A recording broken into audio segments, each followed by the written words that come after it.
Hello friends, संयम UPSC में आपका स्वागत है। मैं वीरू चौहान। आज हमारी जो वीडियो रह रही थी कृषि बिल के ऊपर, हमने पहले कृषि बिल पढ़ा था सही या गलत, कॉन्स्टिट्यूशनली और मॉरलिटी, एथिकली, दोनों तरीके से देख लिया कि संवैधानिक तौर पे और नैतिकता के तौर पे हमारा बिल कैसा है। पिछली वीडियो उसी की बनाई है और बहुत डिटेल वीडियो है, बहुत अच्छा एनालिसिस किया गया है उसका, तो इसलिए उसको देखना बहुत ज़रूरी है, तभी ये वीडियो आगे आपको समझ में आएगी। और आज की वीडियो है अच्छा या बुरा। अच्छा है बुरा का मतलब क्या है, अगर बिल लागू हो गया तो उसके रिजल्ट जो आएंगे उसके बारे में जानना चाहते हैं। और जो पहले वाली वीडियो थी उसके मतलब था कि जो बिल को पारित किया गया जिस तरीके से, उस तरीके के वो जो संवैधानिक प्रक्रिया अपनाई गई है वो कहाँ तक ठीक है और कहाँ तक गलत है, उसके बारे में मैंने बात की थी। आज अच्छे और बुरे के बारे में बात करेंगे, तो देखते हैं कहाँ कहाँ पे लूप होल है और कहाँ कहाँ पे स्ट्रॉन्ग पॉइंट है। तो ठीक है, हम स्टार्ट करते हैं। तो पहला यहाँ पे लिखा हुआ है कि सरकार के जो तर्क है, मैं उनके साथ बात करना चाहूँगा आपके साथ, क्योंकि अपनी तरफ से बात करना बेकार है कि खुद को क्या अच्छा लगता है, क्योंकि सरकार ने जो बिल बनाया है उसके बिहाफ पे बात करना ज़्यादा फैक्चुअल रहेगा। तो स्टार्ट करते हैं। पुराने कानून, सरकार ने कहा पुराने कानून अपर्याप्त थे, मतलब इनसफिशिएंट थे और इररिलेवेंट थे, मतलब कोई मतलब नहीं था। सरकार का तर्क भी ठीक है, क्यों मतलब नहीं था, क्योंकि वो जो कानून थे उस टाइम पे 1960 के बने हुए हैं। 1960 यानी कि आज से 80 साल पहले, सॉरी 60 साल पहले, आज से 60 साल पहले। तो तब तो ये रिलेवेंट हो सकते हैं। सरकार ने कहा हम पुरानी सरकार पे कोई नियत नहीं खराब नहीं उठा रहे, सवाल नहीं उठा रहे, क्योंकि उस टाइम पे माहौल अलग था। उस टाइम पे देश तुरंत स्वतंत्रता में आज़ाद हुआ था, तो इसलिए हम उस पर सवाल नहीं उठा रहे और तब रिलेवेंट हो सकते हैं। पर आज के दौर में रिलेवेंट नहीं है, 2020 में भी, और हम आगे 2025 की बात कर रहे हैं। जो कानून हमारे आ रहे हैं हम 2025 की बात कर रहे हैं उनकी। तो सरकार ने कहा इस बेस पे रिलेवेंट और इनसफिशिएंट है। ठीक है, फिर बात आती है 1960 के कानून कैसे थे, उस टाइम पे क्या तरीका था, किस तरीके से बने थे। तो पहले हम उनको जानते हैं, तब पता लगता है कि आज के कानून क्या है। तो उसके बारे में मैं स्टार्ट करता हूँ। तो यदि कृषि को केंद्र में रखा जाए, क्योंकि 1960 में बहुत कानून आए थे, बहुत सारे सुधारों पे कानून आए थे, लोगों के क्या नाम है, संविधान के ऊपर कैसे कैसे प्रक्रिया, सब कुछ बहुत चीज़ें नई नई आई थी। पर हम केंद्र को कृषि को जो है केंद्र में यानी सेंटर में रख के हम बात करते हैं उसकी। तो 1960 के दशक में उस टाइम पे हमारे देश में 3/4 लोग कृषि पर निर्भर थे। ठीक, कृषि पर निर्भर थे, तब ये कानून बने थे। ठीक, सरकार ने कहा 3/4 लोग कृषि में, 3/4 मतलब मैं बता देता हूँ। ज़्यादा मान लो किसी देश की जनसंख्या 100 है, 100 मान ली एक तरीके से, तो इसको काटेंगे 25, मतलब 100 में से 75 लोग कृषि कर रहे हैं। ठीक, यानी कि यही 100 करोड़, तो 75 करोड़ लोग कृषि कर रहे हैं, अगर 100 करोड़ जनसंख्या मानते हैं तो 75 करोड़ लोग कृषि कर रहे हैं। तब ऐसी बात थी, एक मैंने आंकड़ा लिया उसके बाद समझाया। ठीक, अब यहाँ पे ये हो गया। इसके बाद क्या करते हैं कि ठीक है, इतने लोग कृषि कर रहे हैं, ये अच्छी बात है, इसमें कोई दोहराई नहीं है। पर आप जो कृषि कर रहे हैं उसकी जो प्रोडक्टिविटी, उत्पादकता, वो बहुत कम है। तो हमारी कृषि जो थी अभी उस टाइम पे लो प्रोडक्टिविटी। ठीक है, क्यों? पूंजी मतलब कैपिटल नहीं, कम होना, तकनीकी नहीं होना, तकनीकी खराब होना।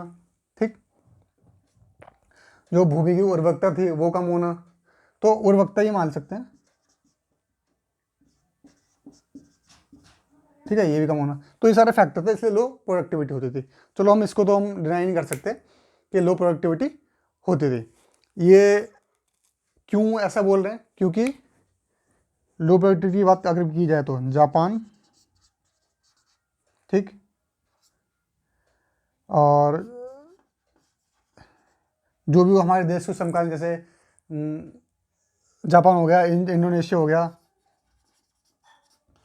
ठीक है, ऐसे देश जो, तो इनसे हमारी जो कृषि होती थी वो हाफ हो पाती थी प्रोडक्टिव के मामले में। और आपको पता ही है देश हमसे छोटे कितने, और इन लोगों के देश के जो लोग हैं वो कृषि में ज़्यादा संलिग्ध भी नहीं है। हमारी 3/4 जनरेशन उस टाइम पे कृषि करती थी, पर वहाँ पे ऐसा नहीं था। इसलिए जापान और इन जब देशों से हम पीछे रह जाते थे, जबकि हम ज़्यादा लोग कृषि करते थे, तब भी हमारी प्रोडक्टिविटी कम होती थी, उत्पादकता कम होती थी। ठीक है, ठीक है, तो इसमें तो हम पूंजी, तकनीक, उर्वरकता और नॉलेज ही मान सकते हैं कि लोगों को नॉलेज भी कम थी, मतलब ज्ञान जो था, क्योंकि गेहूँ के मक्का कर रहे हैं, जैसे फसलें मूंगफली कर रहे हैं, किसी में कुछ कर रहे हैं, तो इसलिए उत्पादकता भी नहीं हो पाती थी उस टाइम पे। तो ये लॉजिक उन लोगों का था। अब मैं इसको मिटा रहा हूँ और थोड़ा आगे देखते हैं, थोड़ा और इंटरेस्टिंग चीज़ों को लेते हैं।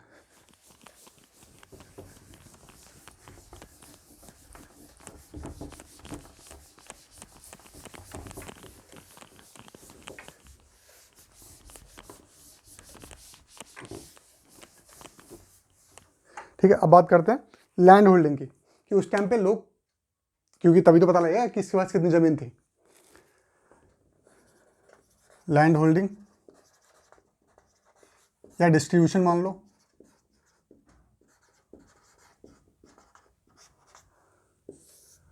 ठीक।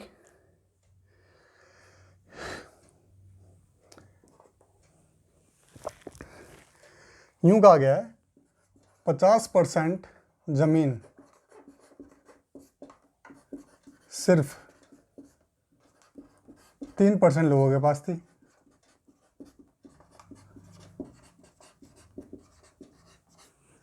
समझ में आया?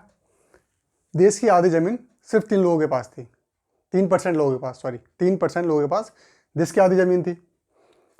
ठीक,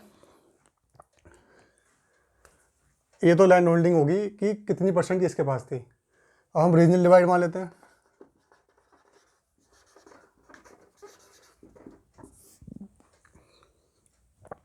जैसे मान लिया पंजाब पे ज़्यादा,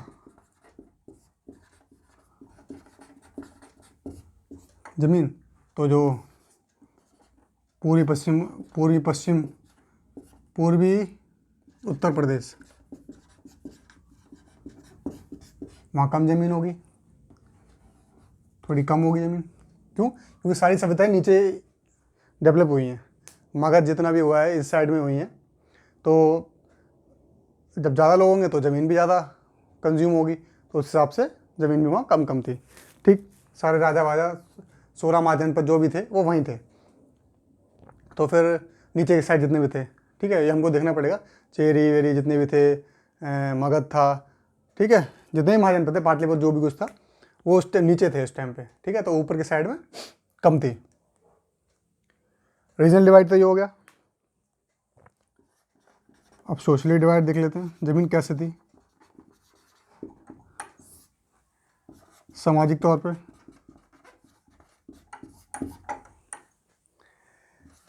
SC ST 90% जो समुदाय था वो लैंडलेस था।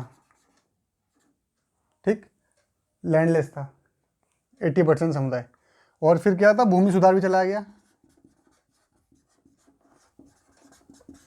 भूमि सुधार मतलब लोगों से ले लेना, ज़मीन बांट देना, जिनके पास नहीं है, तो वो भी थोड़ा पूर्ण रूप से सफल नहीं हुआ, आंशिक रूप से सफल हुआ।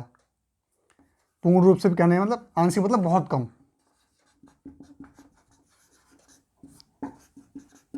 आंशिक रूप से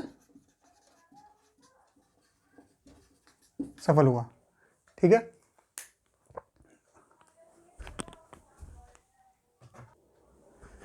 तो ये जो रिपोर्ट थी, अच्छा आप प्रूफ भी चाहिए होते हैं कि ये कैसे कह दिया तुमने, तो ये स्वामीनाथन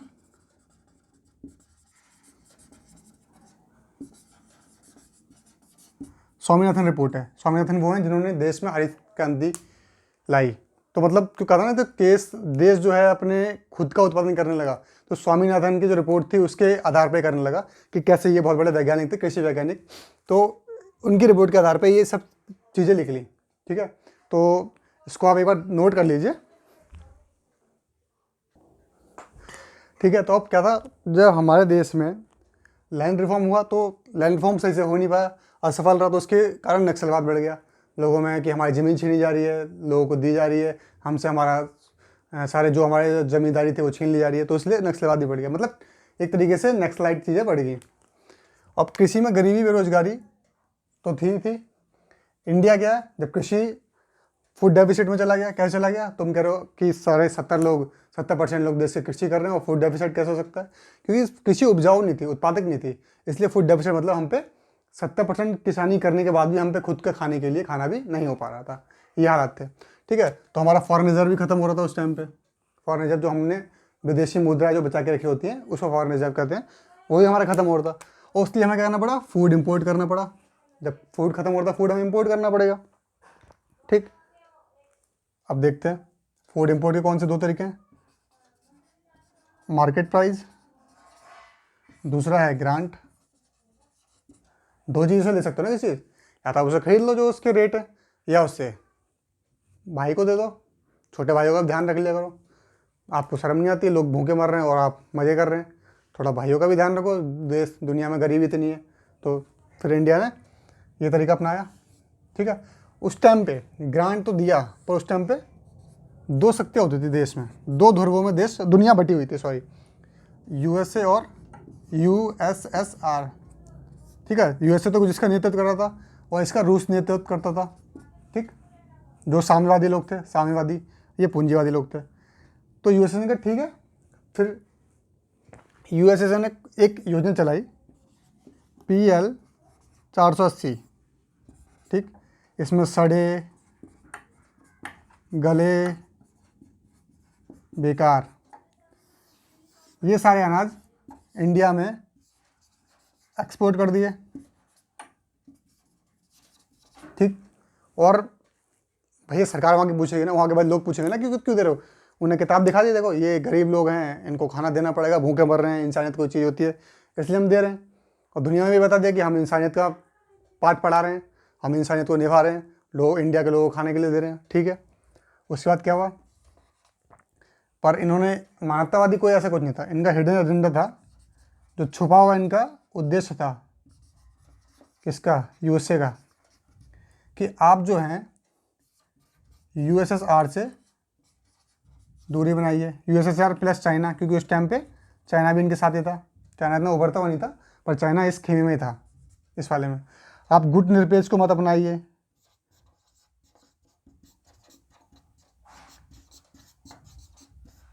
हमारी उस टाइम पे कौन सी नीति थी, हम क्या चलेंगे गुट निरपेक्ष, नाम यूएसए के साथ रहेंगे, नाम यूएसएसआर के साथ रहेंगे। क्यों? क्योंकि हम उस टाइम पे नए नए आज़ाद हुए थे, हमको ये डर था कि फिर हम दोबारा युद्ध में ना पड़ जाएं।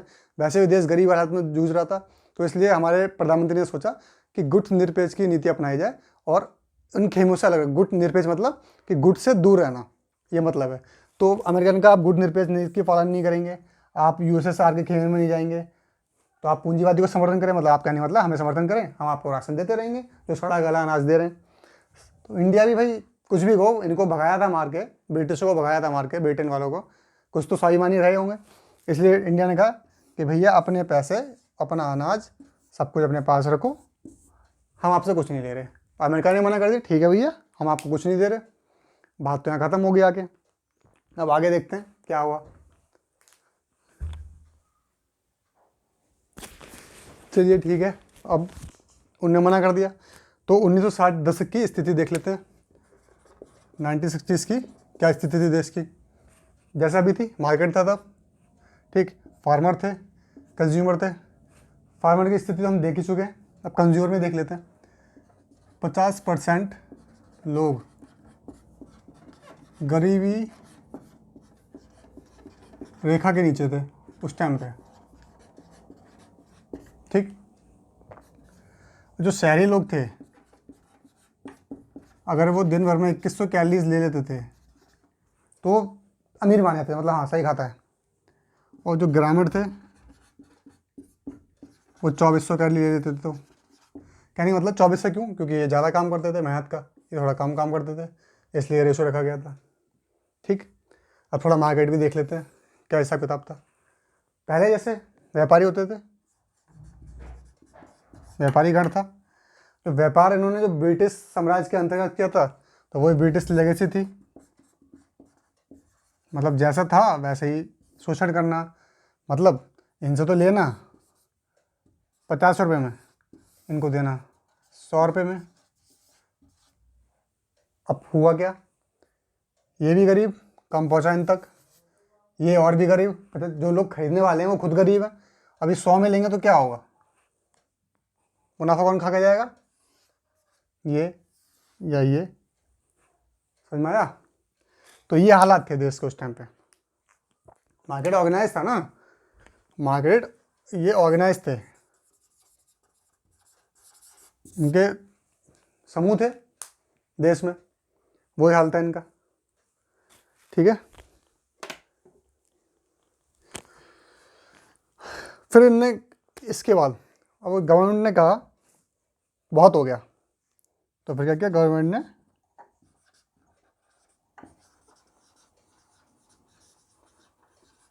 इंटरफेयर किया किसमें, इस नीति में इनकी, जो बेच रहे थे।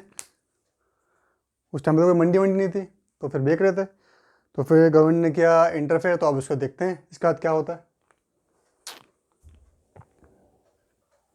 ठीक है, अब मैंने बताया था गवर्नमेंट ने इंटरफेयर किया, तो उसके रीज़न तो पता ही होंगे आपको, क्यों प्राइस जो है किसानों को वो ज़्यादा मिले, ठीक है, और स्टेबिलिटी रहे। ठीक, ये रीज़न था गवर्नमेंट का। तो गवर्नमेंट ने क्या किया, ये रहा FCI 1965 में, और ये ABCD ऐसे करके ये रजिस्टर्ड अड़तिये, ओरिजिनल अड़तिया कहते हैं, ये रजिस्टर्ड थे। ठीक है, रजिस्टर्ड थे। ये गवर्नमेंट का फूड कॉर्पोरेशन ऑफ इंडिया 1965 में, कि आप यहाँ भी बेच सकते हो, आप चाहें तो इनमें से किसी को भी बेच सकते हो, ये आपकी मर्जी है। जैसे सरकार ने कहा कि हम 1880 रुपये में बेच रहे हैं, ले रहे हैं, ले लो आके। ठीक है, और अब अगर तुम्हें यहाँ 2000 मिल रहे हैं तो यहाँ बेच दो, कोई रुलाई नहीं है, कोई दिक्कत नहीं है। सरकार का ये कहना था। अब देखते हैं। हाँ, तब तक जो फूड की समस्या थी कि कम उत्पादन होता है, उसे हरित क्रांति ने सॉल्व कर दिया था। हरित क्रांति का मतलब जो देश में ग्रीन रेवोल्यूशन आया था।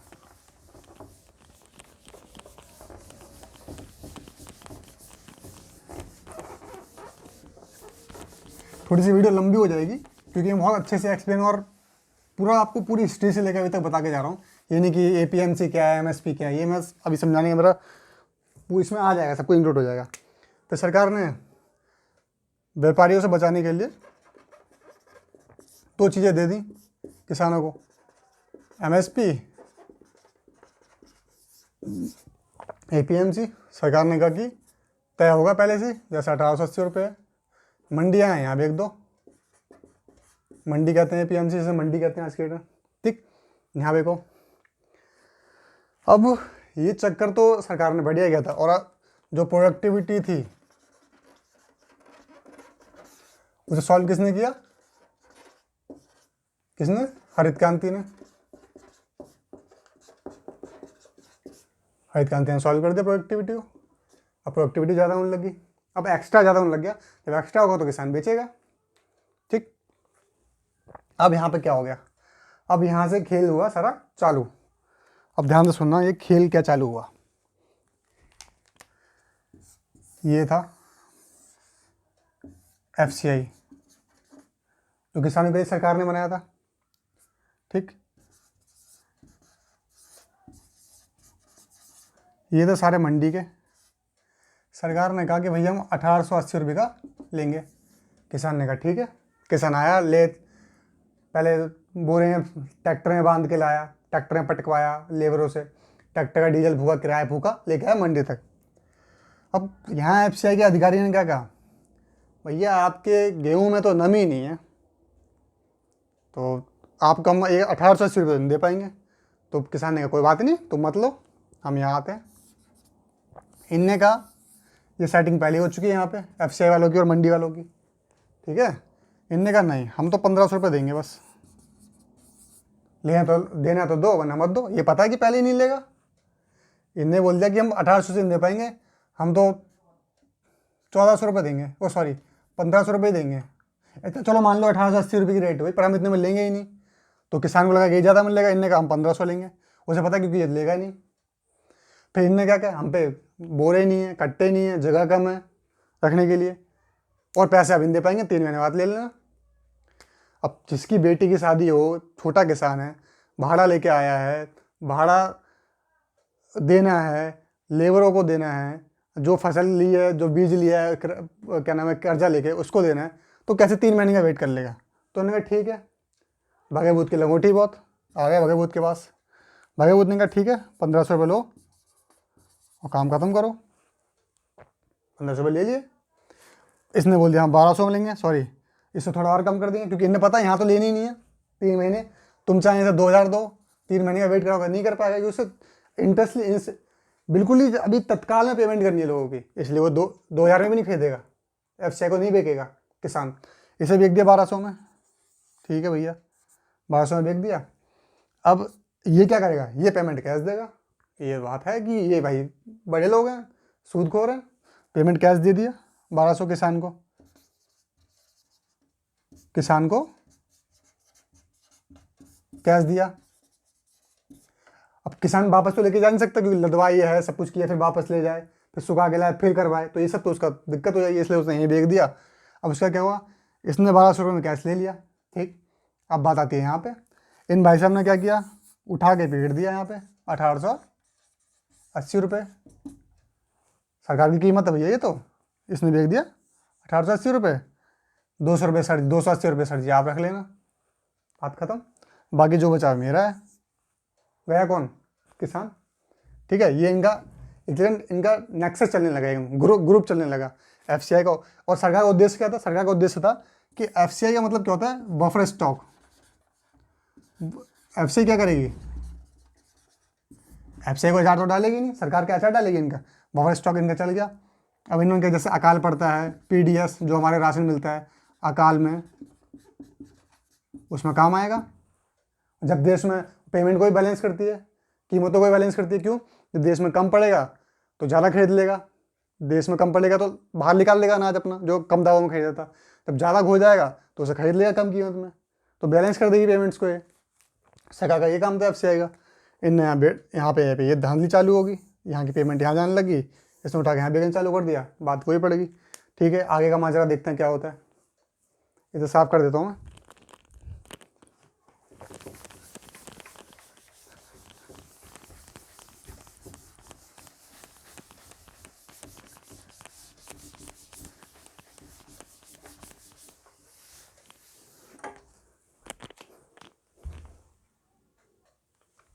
ठीक है, अब आपको पता लगा कि सरकार बिल लाने क्यों उतावली थी, क्या बवाल मचा हुआ था, क्यों ऐसा किया उन्होंने, शौक नहीं था उनको कि इतना बवाल झेलने का। अब देखते हैं गलती कहाँ किसकी कैसी रही है। अब किसान जो थे मंडी में बेचेंगे तो 2%, जब मंडी में बेचोगे तो उनका कोई इंफ्रास्ट्रक्चर भी होगा, उन्होंने कुछ बनाया भी होगा उनको संभालने के लिए, रखने के लिए, तो उसका टैक्स भी लगेगा और चार्ज भी लगेगा, जो भी लगता है, जो भी चार्ज लेगा, ठीक। तो और ऐसा है कि हर इलाके की मंडी निश्चित होती थी। जैसे मैं रहता हूँ बहराइच में, तो लखनऊ के थोड़ी बेचूँगा, लखनऊ के बेचूँगा तो इस राज्य का सेस अलग लगेगा, इस राज्य का सेस अलग लगेगा, पर आप बेचिए इस मंडी में सकते हो। ये रीजन था पहले जो मंडी होती थी, ठीक।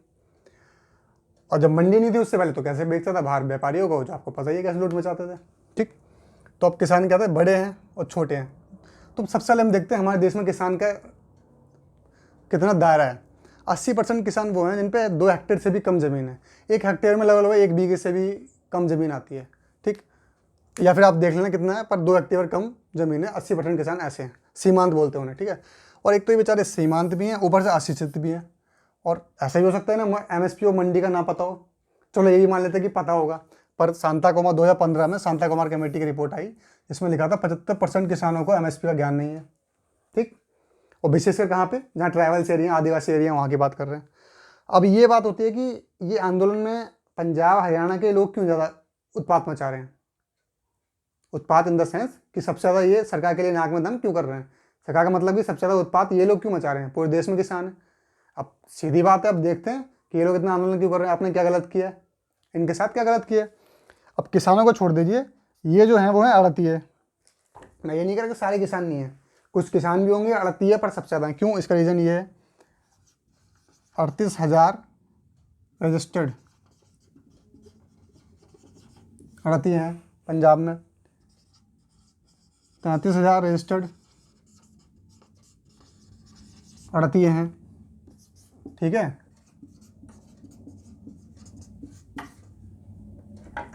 इनमें, इन दोनों में। और क्या, मंडी में जब आप बिकने जाओगे तो सेस लगेगा, चार्ज लगेगा, वो सेस और चार्ज कहाँ जाएगा, गवर्नमेंट के पास जाएगा। बाकी का जो कमीशन जैसा है ये कौन कमाएगा, ये कमाएंगे जो इस तरीके से कमाते थे एफसीआई से, किसानों से कम दाम में खरीद के एफसीआई को बेच के। समझ में आया लॉजिक। ऊधम मचाने का। ये लॉजिक है। ये वही व्यवस्था चल रही है जो चलती आ रही थी। सरकार ने जब इंटरफेयर किया 1965 में, एफसीआई बनाया, तब की व्यवस्था बता रहा हूँ मैं। ठीक, अब आगे ये बिल चलते आ रहे हैं, वो तब के चलते आ रहे हैं, 60 के दशक के। ठीक, जो हमारी अभी जो किसान बिल कानून थे वो अभी तक चलते ऐसे आ रहे थे। तो ये इनके हिसाब किताब था। ठीक है, इसको हम साफ कर देते हैं अब।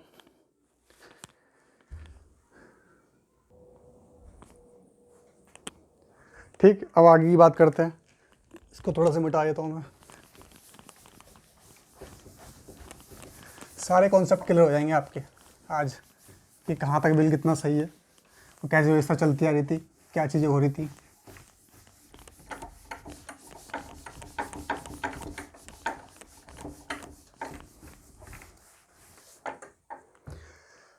मान लीजिए किसी किसान ने हल्दी करी। ठीक, तो हल्दी बहराइच में होती है ज़्यादातर, यूपी में देखा जाए तो। 100 रुपये की हल्दी ली किसने, किसान कहाँ बेचेगा, उस 1965 के हिसाब से अड़तियों के पास, क्योंकि एफसीआई तो पहले गोल में टोल कर देगा। तो फिर अड़तियों के पास भेज दी। बाबा राम ने क्रीम बनाई आपको गोरा करने के लिए, मुझे गोरा करने के लिए, तो बाबा रामदेव कहाँ से खरीदेंगे। जब पूरी दुनिया में चीज़ किसी इंसान के पास होगी, एक के पास, तो उसी से खरीदनी पड़ेगी। तो बाबा रामदेव की मजबूरी बन गई, आओ अड़तियों। अड़ती आए, इनकी ये 100 रुपये की यहाँ से ली थी किसान से, यहाँ 1100 की बेची, 100 की यहाँ 500 की बेची, चलो इतना कर देता हूँ आपके लिए। ठीक, अब बाबा रामदेव ने किसको बेची, मुझे बुरा करने के लिए। मैंने कितने में खरीदी, 1100 रुपये में। तो यहाँ इसको क्या मिला, कुछ नहीं। इसको क्या मिला, कुछ नहीं। इसको क्या मिला, सब कुछ। समझ में आया, कंपनी कमा लेगी और अड़ती कमा लेगी। ठीक है, ये कहानी यहाँ तक समझ में आती है। अब सरकार ने जब एफसीआई खुद ही बनाई थी, तो भैया ऐसे क्या बवाल मच गया कि आपको हटानी पड़ी, आपकी चीज़ें हैं तो आपने क्यों हटाई। और एफसीआई के बारे में देखते हैं, एफसीआई ने कहाँ तक गोल खिलाए हैं। ठीक,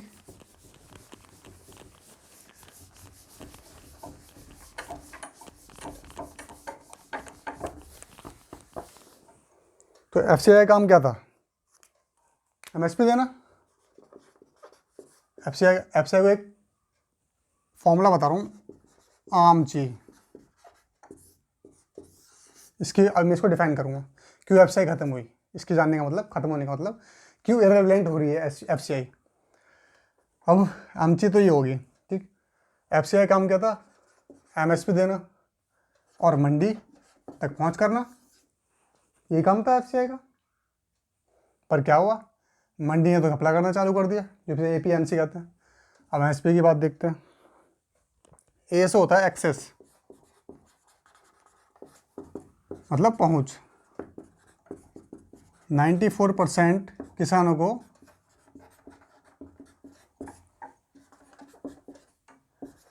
एमएसपी का लाभ नहीं मिल रहा था।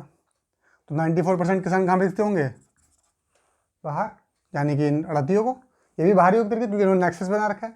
अगर सरकार 1800 दे रही है तो हम सारे लोग मिलके, मंडी के जितने भी लोग थे, और सरकार ने किस लिए इतनी सारी कमेटियाँ, इतने सारे लोग रजिस्टर किए थे मंडी के अंदर कि ABCD नाम से 25-30, क्यों, कंपटीशन हो, तुम नहीं तो तुम कम लो, तुम ज़्यादा लो, तुम और ज़्यादा लो और लो, ऐसा कंपटीशन हो इनमें, हेल्दी कंपटीशन। पर इनने क्या किया, एक कार्टेल बना दिया। कार्टेल मतलब क्या होता है, एक दाम। इन सारे ने, इन सब ने मिलके कार्टेल बना दिया। कहना मतलब एक दाम। किसी के पास चले जाओ, भैया हम 1800 एफसीआई दे रही है, हम तो आपको 1200 दे पाएंगे। तो ये हाल था। ठीक है, तो 95% क्या बनते थे बाहर, एफसीआई के बाहर, और एफसीआई खरीदने को राजी नहीं, क्योंकि उनसे आप कांटा भिड़ा पड़ा है। ये तो समझ में आनी चाहिए बात। ठीक है, दूसरा ये है अवेयरनेस, मतलब जागरूकता। और आप तो उस टाइम की पढ़ाई की स्थिति जानते थे कैसी थी, तो कहाँ जागरूकता होगी लोगों में, जागरूकता होगी नहीं। ये भी शांता कुमार कमेटी ने कहा है, शांता कुमार रिपोर्ट ने कहा है, और NSSO की रिपोर्ट ने भी कहा है, जो हमारी गवर्नमेंट निकालती है। अब कमेटी कब बनती है? जब सरकार को किसी चीज़ में दिक्कत होती है तो बहुत सारे अच्छे लोगों की, जो विशेषज्ञ लोग हैं, जो बुद्धिमान लोगों की कमेटी बनाती है, फिर वो रिपोर्ट देती है। इसलिए शांता कुमार कमेटी वो एक कमेटी है। जागरूकता थी नहीं, लोगों के पास जागरूकता नहीं थी। एम था, एम से मोनोपोली, मोनोपोली होगी किसकी? आड़तियों की। एकाधिकार हो गया, कहने का मतलब, ठीक, कि हम भैया इतने में ले पाएंगे, इससे ले नहीं पाएंगे, इतना देख लो, ठीक है। हाँ, एफसीआई ने जो, हाँ एमएसपी की बात कर रहा हूँ मैं अभी, मैं ये जो पॉइंट बता रहा हूँ आमची में, ये एमएसपी की बात बता रहा हूँ। सी से तो विश्वविख्यात चीज़, करप्शन किसके बीच में? आड़तियों के बीच में, एफसीआई के बीच में, जो कर्मचारी हैं उनके बीच में, ठीक है।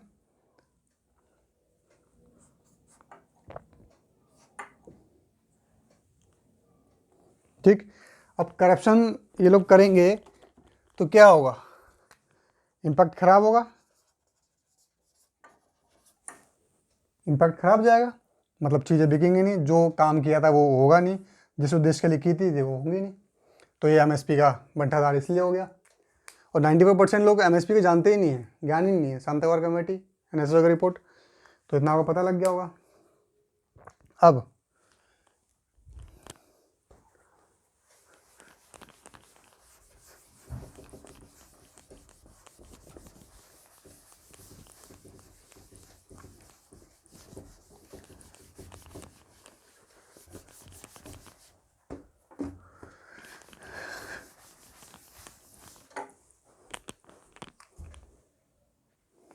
ठीक, तो लास्ट वाला था इम्पैक्ट, उसको मैं थोड़ा और एक्सप्लेन कर देता हूँ। इम्पैक्ट क्या हो गया? जो फिजिकल डेफिसिट है वो बढ़ने लग गया। इसके डेफिसिट मतलब होता है राजकोषीय घाटा।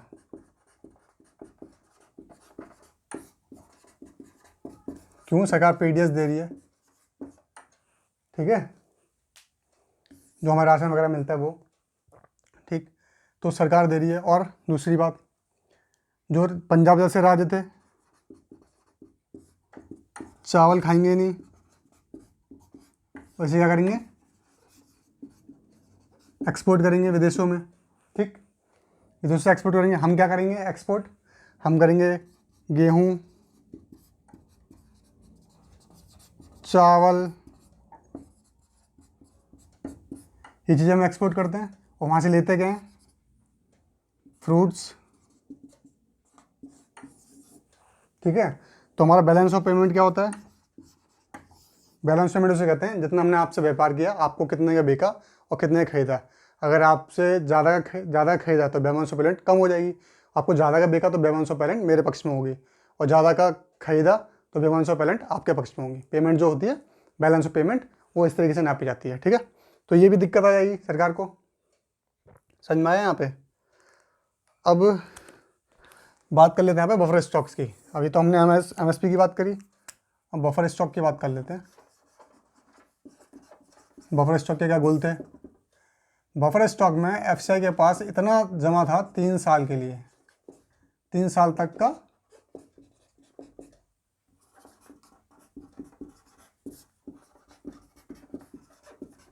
अनाज जमा था। तो फिर यहाँ पे क्या फॉर्मूला लगेगा? WDS, W से वेस्ट, मतलब अनाज वेस्ट हो रहा है, ठीक है।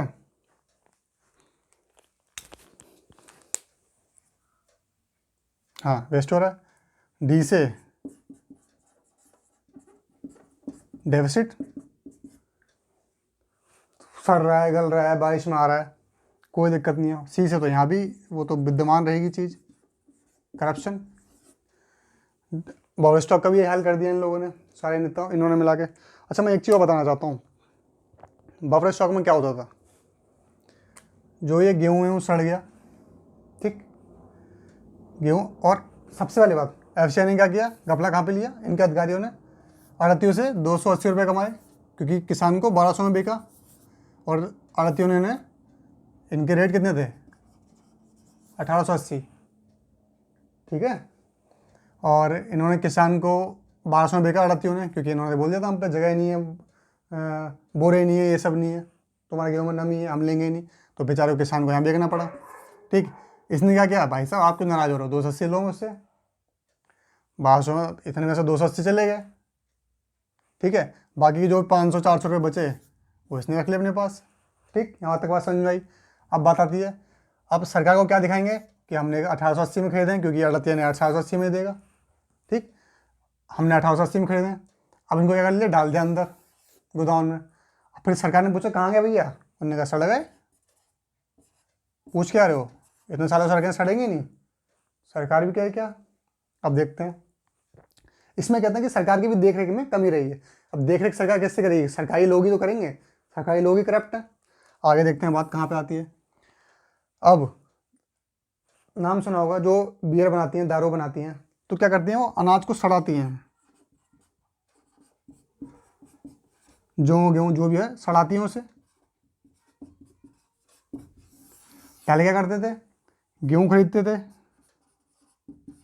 उसे सड़ाते थे। अब हमारे एफसीआई का मेहरबान सड़ाए देंगे आपको, रेडी, सड़ा रेडी।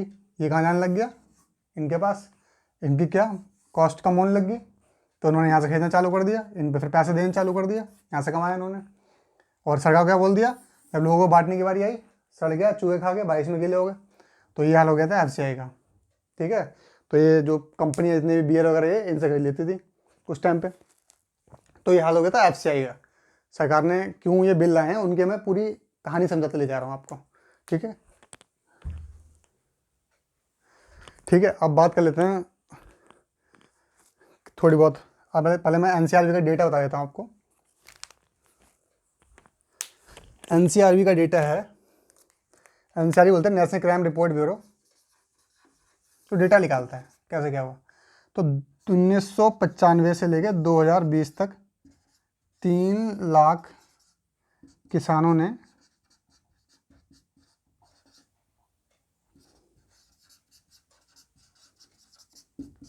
आत्महत्या की। ठीक, बात समझ में आई। सरकार ने कहा कि जो स्टेट था, जो स्टेट्स हैं वो सेस लगा के पैसा कमा लेते हैं, ठीक, अड़तिए टाँका मार लेते हैं, ठीक।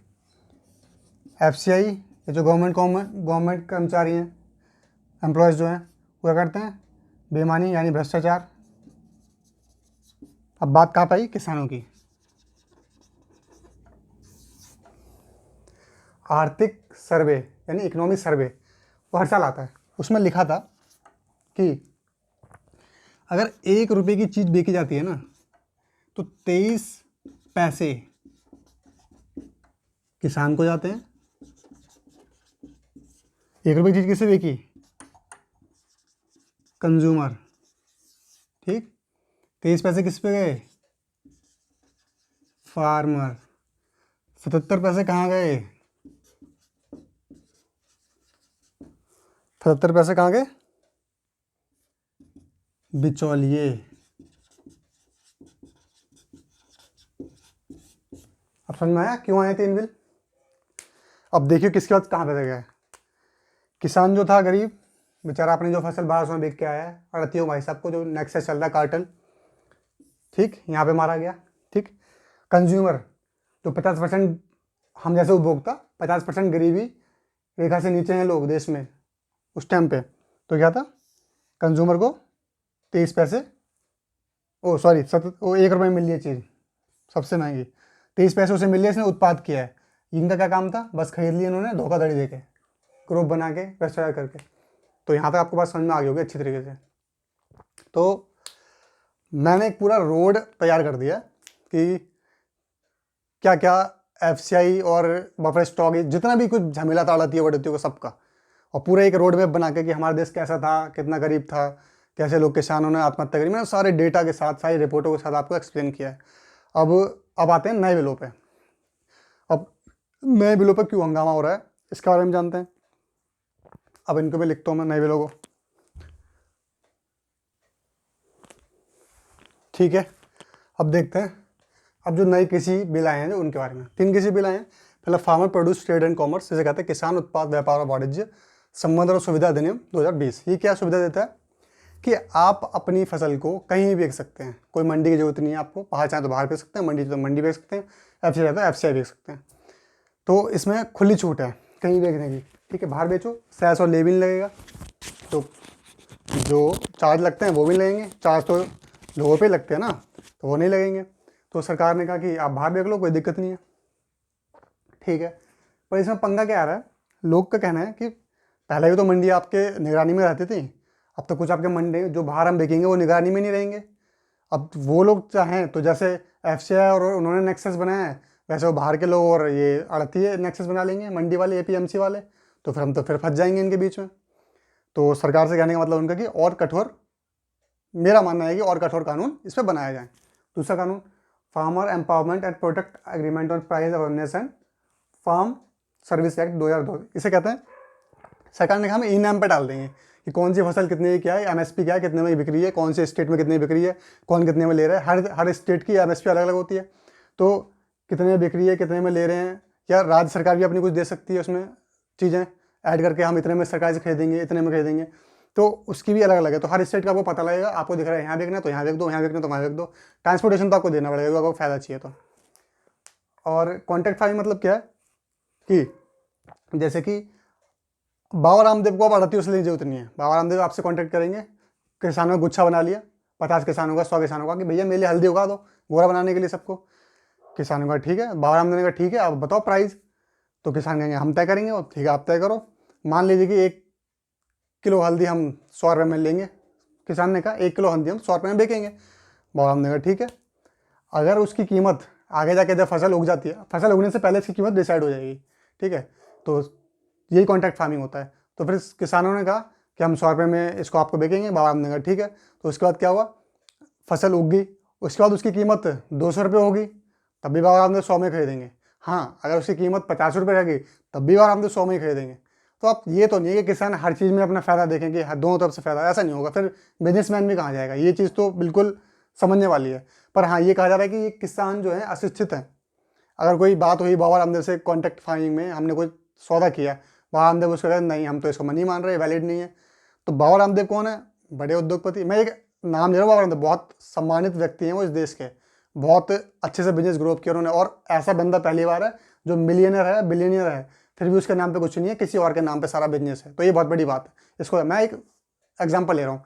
मान लिया कि धीरू भाई अंबानी अडानी ये सब आ गए, इन्होंने कहा कि ठीक है हल्दी दे दो, और अंबानी ने कहा कि नहीं हम आपकी बात नहीं मानते, जब 200 रुपये कीमत होगी तो अंबानी ने मना कर दिया सरकार। तो किसान कहाँ जाएगा, किसान वकील करेगा अपना, किसी किसान का वकील होगा लोलू पपलू चपलू, ये वकील होंगे जो गांव के आम होंगे या शहर के होंगे, थोड़े से पढ़ लिए होंगे, वकील बन गए होंगे। और उसका कौन होगा, अंबानी का हरीश साल्वे, जो एक हेयरिंग के 37 लाख रुपये लेता है, 35 लाख रुपये लेता है। तो उस वकील तो पता ही है कैसे जाएंगे केस, उनको वकीलों खरीदा भी जा सकता है। तो यहाँ पे किसानों को इस बात का डर है कि हम अशिक्षित भी हैं, हमारी खेती भी अड़प जा सकती है, कीमतों में बार क्लैशेस भी हो सकते हैं, हमने क्या बोला उन्होंने क्या बोला, एग्रीमेंट क्या साइन हुआ, हम इतने पढ़े लिखे भी नहीं है, बहुत कुछ चीज़ें हैं। तो जब आप किस्त पे गाड़ी लेने जाते हो तो 20-30-50 पेज दे दिए जाते हैं, कोई नहीं पढ़ता, सीधे साइन करते हैं। तो वही किसानों के साथ भी हो सकता है, उनका मानना ये है। तो इसको और टफ किया जाए। इसमें यह भी है कि आप एसडीएम के पास जाओगे तो वो इसका निपटारा करेगा 30 दिन के अंदर, फिर एक कमेटी बनाएगा, फिर आप नहीं आओगे तो उसके और ऊपर अधिकारी के पास जाओगे, अधिकारी पे नहीं जाओगे, डीएम पे नहीं जाओगे तो आप कोर्ट में भी जा सकते हो। ये ऐसा माना गया है, बोला गया है। ठीक, आवश्यक वस्तु संशोधन अधिनियम मतलब किसान, पहले कुछ चीज़ें होती थी जिसपे संशोधन मतलब आप स्टॉक कर सकते थे उनका, अब सरकार ने कुछ उनको और बढ़ा दिया कि आप इनका स्टॉक कर सकते हो। तो इनका मानना है कि इस जमाखोरी बढ़ जाएगी, फिर कीमतों में इन्फ्लेशन आएगी, कीमतें बढ़ेंगी, तो ये दिक्कत फिर दोबारा वैसी बन जाएगी। तो आप तो मेरा सीधा सीधा कहना है कि जो अभी जो मांग हो रही है कि तीनों कानून वापस किए जाएं, तो आपने पहले कानूनों के हालात देख लिए हैं, कितने गंदे हालात हैं, तो कितने बुरे हालात हो रखे हैं किसान के।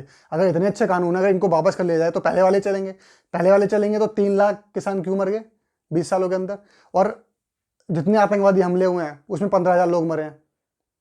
मैं मरने की बात नहीं कर रहा, मैं एक डिफाइन दे रहा हूँ। वो हम क्या कर रहे हैं, आर्टरी ज़्यादा खरीद रहे हैं, असलाबाद ज़्यादा खरीद रहे हैं, वो भी मजबूरी है। चीन वहाँ से खड़ा है, पाकिस्तान वहाँ से खड़ा है, हम आर्टरीज पर ज़्यादा खर्चा कर रहे हैं, तभी किसान ज़्यादा मर रहे हैं। तो फिर जब पहले वाले इतने अच्छे कानून है तो किसान क्यों इतने आत्महत्या कर रहे हैं। तो ये सोचने वाली बात है। अगर पहले वाले कानून इतने अच्छे हैं, अगर इनको हटा दिया गया तो पहले वाले चलेंगे तो फिर वही आढ़तियों का नेक्सस चलेगा। और इनमें कानून में क्या दिक्कत है, बस थोड़ी सी स्पष्टता नहीं है, आप स्पष्टता ले आइए, बहुत बढ़िया कानून हो जाएंगे फ्री है, क्योंकि सरकार भी यही मान रही है और विशेषज्ञ भी ज़्यादातर लोग ऐसे मान रहे हैं। बस क्या है, आढ़तियों की दिक्कत आ जाएगी, क्योंकि सारी एपीएमसी हट जाएंगी, ये सब कहने वाले किसान कि एपीएमसी हट जाएंगी, फिर सारे बाहर के किसान वो रहेंगे व्यापारी खरीदने वाले, बाद में वो अपनी मनमानी चलाएंगे, उनकी मोनोपोली के शिकार हो जाएंगे। तो इस पे कानून होना चाहिए, इस पे कानून होना चाहिए, बाहर बेचो ई नाम पे कानून होना चाहिए, इन पे कानून होना चाहिए। मतलब कानून को सख्त बनाना चाहिए कि किसानों के हित में जाए, व्यापारियों के भी हित में जाए, कंज्यूमर के भी हित में जाए, ऐसा जाए कि कोई किसी धोखाधड़ी ना कर पाए, ऐसे कानून होने चाहिए। तो मेरे हिसाब से कानून बहुत बेहतर हो जाएंगे। तो दोनों लोगों को झुकना पड़ेगा, सरकार को भी, किसान को भी। ऐसा नहीं है कि रद्द ही कर दीजिए, क्योंकि आप सारी बातें तो ख़राब नहीं बता सकते, क्योंकि जब सारी बातें ख़राब होती तो फिर कानून इतने अच्छे दिखाई नहीं देते, और सारे इतने ख़राब कानून होते तो पहले वाले को कानून का कुछ रिजल्ट आया होता। उनका कोई रिजल्ट भी नहीं है, और इनको भी आप गिराने की बात करो। तो मतलब जो 1960 में कानून चले हैं, 2050 तक चलाओगे उनको, 100 साल तक चलाओगे, तो इसलिए दिक्कत होगी। तो मैं चाहता हूँ अब आपको इस किसान बिल में कभी भी कोई दिक्कत नहीं आनी चाहिए कि ये लीगली तरीके से पास हुआ है कि नहीं हुआ, अच्छा है या बुरा है, इसमें भी कोई दिक्कत नहीं होनी चाहिए। बस थोड़ी सी बातचीत की ज़रूरत है, सॉल्व हो जाएगा। तो अब इस वीडियो को बनाने के बाद मुझे लगता है कि मैंने अपना दायित्व पूरा निभा दिया है। अब आपकी जिम्मेदारी है, आप इसको कितना देखते हैं, कितना समझते हैं, और ना समझ में आया तो रिपीट करके देखिए। और आपको लगता है कि कुछ क्वेश्चन उठ रहे हैं आपसे, कुछ पॉइंट मैंने छोड़ दिए हैं, तो आप कमेंट में डाल सकते हैं, उन क्वेश्चनों का मैं जवाब दे दूँगा। और अब इस वीडियो को मैं यहीं समाप्त करता हूँ। तब तक के लिए आप सही से रहिए, अच्छे से रहिए, स्वस्थ रहिए, और जय हिंद, भारत माता की जय।